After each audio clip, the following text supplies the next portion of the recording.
Oke teman-teman, assalamualaikum warahmatullahi wabarakatuh. Kembali lagi ya bersama saya di channel Dunia Merpati teman-teman ya.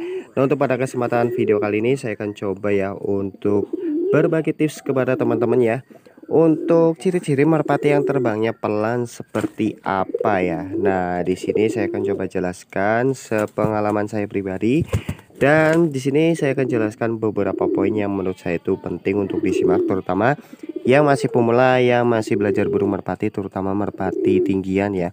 Nah, sebelumnya untuk teman-teman ya yang baru gabung tapi belum subscribe, dukung channel ini dengan cara klik tombol subscribe ya, dan aktifkan tombol loncengnya supaya teman-teman gak ketinggalan jika di channel Dunia Merpati ini upload video terbaru seputar burung merpati.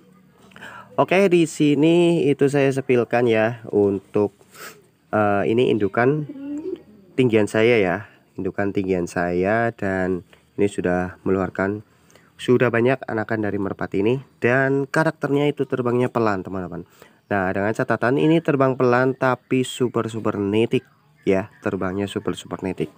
Nah, di sini untuk pencinta atau penghobi merpati tingkat rumahan, di sini saya akan sepilkan ya untuk ciri-cirinya. Karakter terbangnya itu seperti apa sih merpati yang pelan ya.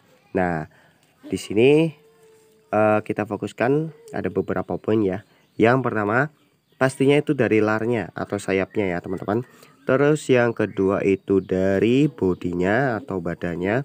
Terus yang kedua itu dari supit udangnya. Nah, jadi ada 3 poin yang mau saya jelaskan di sini.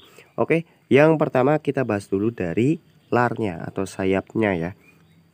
Nah, sayap merpati yang terbangnya pelan ya, biasanya itu cenderung lemes ya.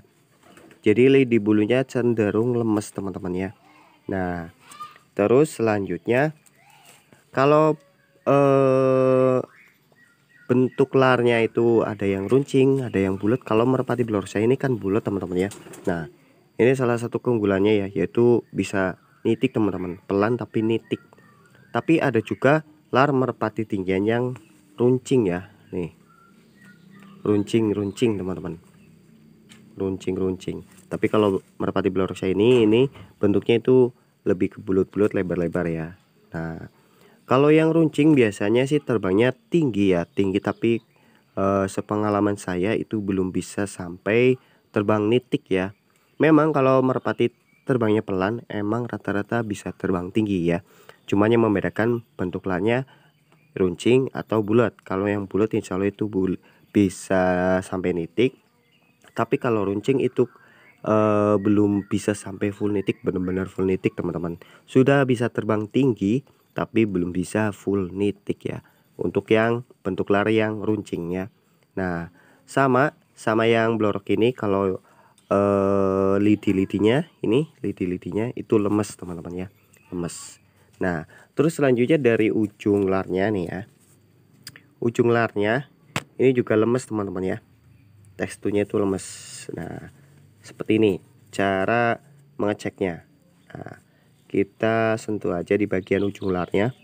Kalau larnya lemes itu insya Allah terbangnya nitik ya, terus pelan juga. Nah, beda sama merpati kayak kolong, merpati kolong misalnya, itu pasti lebih kaku ya, lebih kaku.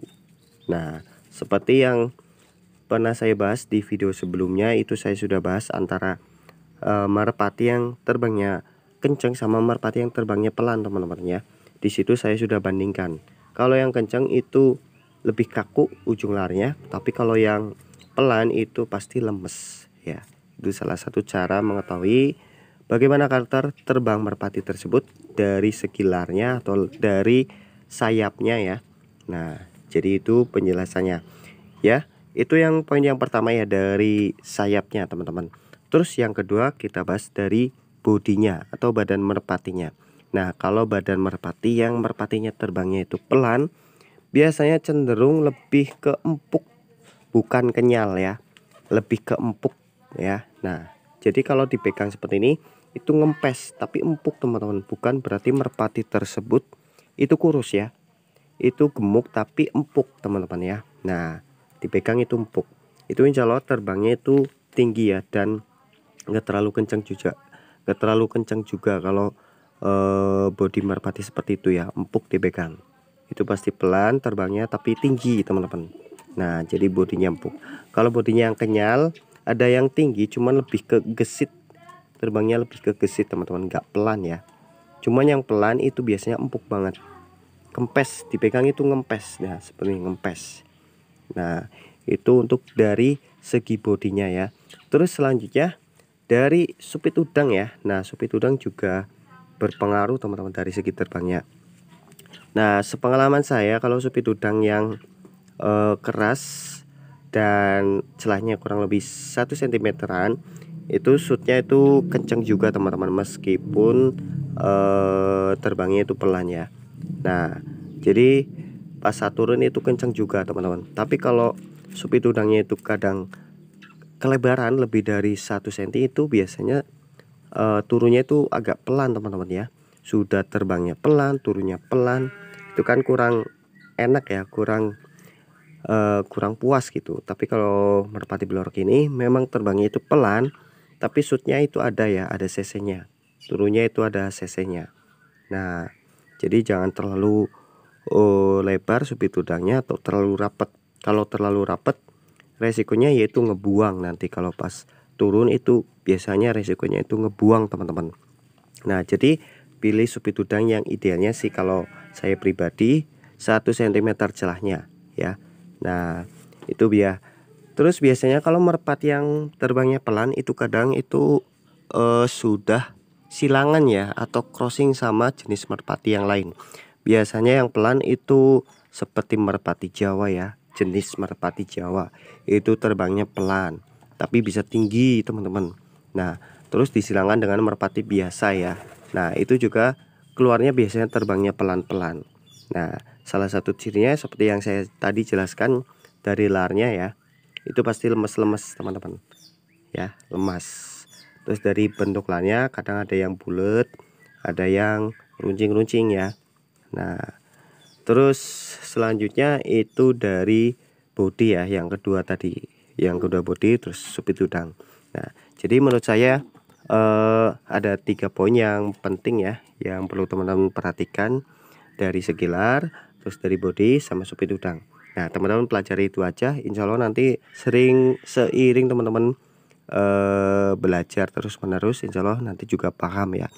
Nah, jadi itu dia untuk penjelasan pada video kali ini, dan semoga apa yang saya jelaskan bisa bermanfaat bagi teman-teman, dan apabila ada kesalahan saya mohon maaf, dan terima kasih yang sudah menonton sampai selesai. Dan saya ingat lagi untuk teman-teman yang baru gabung tapi belum subscribe, silahkan ditekan dulu tombol subscribe-nya dan aktifkan tombol loncengnya supaya teman-teman gak ketinggalan jika di channel Dunia Merpati ini upload video terbaru seputar burung merpati. Dan saya akhiri saja. Assalamualaikum warahmatullahi wabarakatuh.